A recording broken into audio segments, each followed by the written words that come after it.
అనాథ బాలుని ఆదుకునేదెవరు?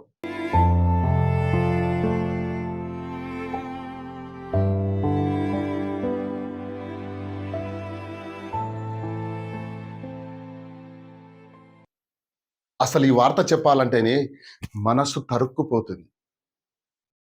మగ దిక్కులేని ఆ కుటుంబానికి దిక్కుగా భావించి ఇల్లరికం తెచ్చుకున్న అల్లుడే హంతకుడయ్యాడు.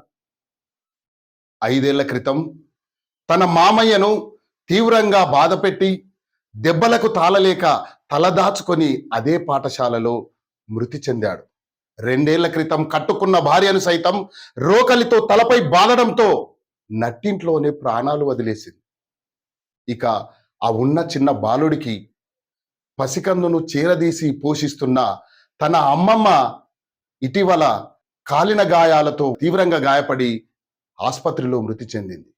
ఇక చేసేదేం లేక ఆ బాలుడు అనాథగా మిగిలాడు. అలాంటి విషాదన సంఘటన విశేషాలేమిటో ఆ గ్రామానికి వెళ్ళి స్థానికులను అడిగి తెలుసుకుందాం.